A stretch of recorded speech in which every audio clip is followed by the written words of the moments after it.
So I had somebody contact me and say, "Hey, I bought a puppy. They bought a puppy from another breeder. It wasn't from me. And the puppy ended up having health issues. Now, I don't think the health issues were right away. It sounds to me like the health issues didn't come until the dog was, 5, 6, 7, 8, 9 years old. And they were wondering like, hey, I did everything right. Like I bought from a breeder who is a member of the parent club for that breed. And the breeder said they had done all the health testing. What should I have done differently? What recourse do I have? Like, why did this happen? Kind of a thing. So first thing I want to say, I guess, to this is not knowing the situation. I mean, I can't speak exactly to the situation, but just in general, when you ask a breeder if their dogs are health tested and that breeder says yes, that can mean very different things to different breeders. Okay. So I think that's the first thing we need to understand here. And without going into, I don't have the details on the situation. I don't know, did they ask the specific questions? I don't know. But when you're buying a puppy from even a reputable breeder, you can't just ask, unfortunately, do you health test your dogs? Because, in most cases, especially if you buy from somebody who's a member of an AKC parent club or a UKC parent club or, whatnot, their answer is probably going to be yes. But there's different levels of testing or different, they're not lying and saying that they health test, okay? But what it means to health test can mean different things to different people. That's what I think we have to understand. So I went to, again, I have Toy Fox Terrier. So I went to the American Toy Fox Terrier Club website, and most parent clubs, I would think all parent clubs are probably going to have some information about health. So there's some different health tests listed here. There's some other information as well at the bottom of the page, but most parent clubs are going to list like the health tests that they think should be done. Okay, the other place you can go and find health tests that probably should be done would be OFA, specifically like if a dog was going to get a chick number. So let's look at that. So here is, and now I'm on OFA's website, and I went to the Toy Fox Terrier, and we're looking at the chick health screenings. Okay, so let's actually look at the specific ones for the Toy Fox Terrier. So when you click on that, or in this case, I just had to scroll down since I was already on the chick page. And again, let's pause just for 1 second. What does this mean to have a chick number? A chick number does not mean, just because a dog has a chick number does not mean that it is a well-bred dog. It doesn't mean that it passed its health screenings. It just means that the required or recommended health screenings based on what the parent club has told OFA are the tests that they think should be done. It means that those tests have been performed. It does not mean that the dog passed the tests. It just means that those tests have been performed. The dog could have failed horribly on all of the tests. It could be, a carrier or something. It could be affected with something. It could have, poor hips or, patellas, or it could, have patella luxations. Having a chick number doesn't mean that it is a good animal for breeding purposes. Just, having the number. Okay, so just let's talk about that. Sorry, when I screenshotted, apparently I had my volume thing up there. So these are the tests that our parent club recommends that a Toy Fox Terrier should get, and they need to get if they want to have a chick number. They actually have not updated this because the one here that's at the bottom, SCA, we also asked them to make a test that is a required test for a chick number.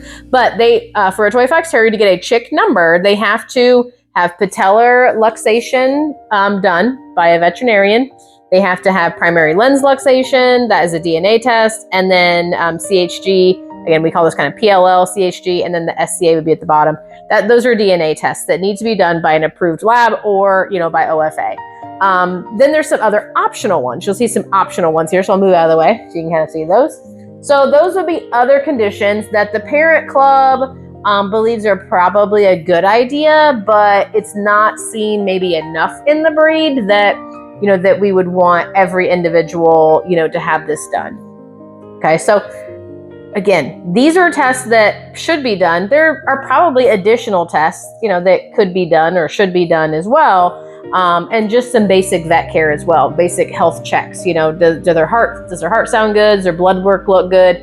All of those things. So again, to me, if somebody asks me if I health test my dogs, it means that I am doing, these required things. It means that my dogs are having that blood work done by my vet, just kind of randomly. A lot of times I start that when they have any puppy teeth that they need pulled.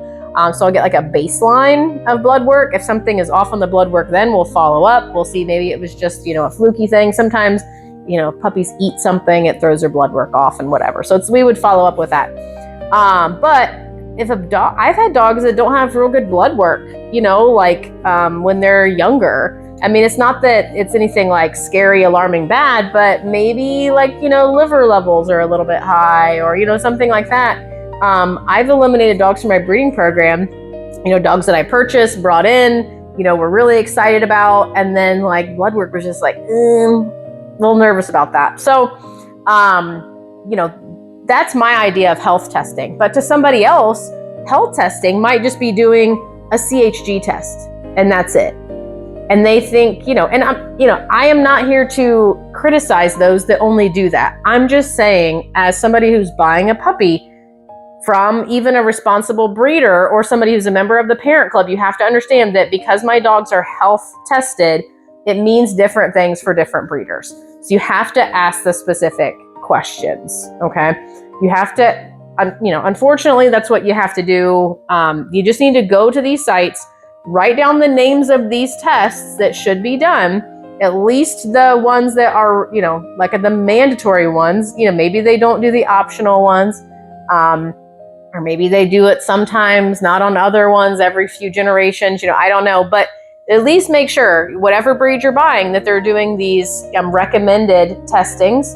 And then, do some additional reading. With AI anymore, I mean, ask AI. Ask AI, if I want to buy a golden retriever puppy, what health screenings should be done to make sure that this puppy is going to have the best chance of being a healthy adult? Ask AI, and it will probably look at all this stuff for you and put it nicely in a little package for you. And then you have to ask the breeder those specific questions. Again, I can't stress that enough. You can't just say, do you health test your puppies? You have to ask about each specific test with every animal that you possibly could get a puppy out of that litter. Okay. So those are just, some of my thoughts on health testing and just understanding it and being a buyer that is going to support, responsible breeding and wants the best chances of getting a healthy dog. Now, I do want to say this. You can do everything right. Your breeder can do everything right. And sometimes things just happen. And that stinks.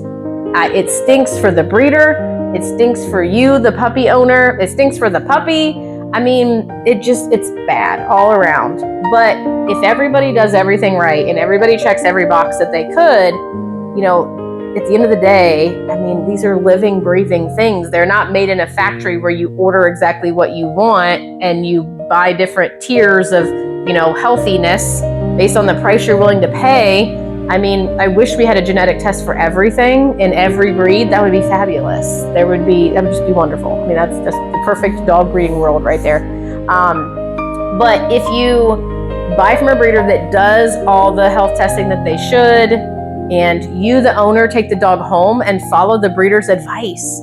I mean, I see this a lot though too, where, you tell people hey, keep them off of slippery floors, or, don't let them, jump on and off the furniture. Don't go up and down the stairs, until this age. And then, you as the buyer of these puppies, their loving owner who loves them, you got to make sure you follow that advice too, because I do see issues with that where, you buy a puppy that came from a breeder that did all the right things, you take it home, you let it do these things it shouldn't have been doing, and then you're like, well, its hips aren't great. Well, its hips maybe they weren't going to be fabulous to begin with, but if you let a puppy just do a lot of wear and tear on their joints when they're babies, that's going to impact them.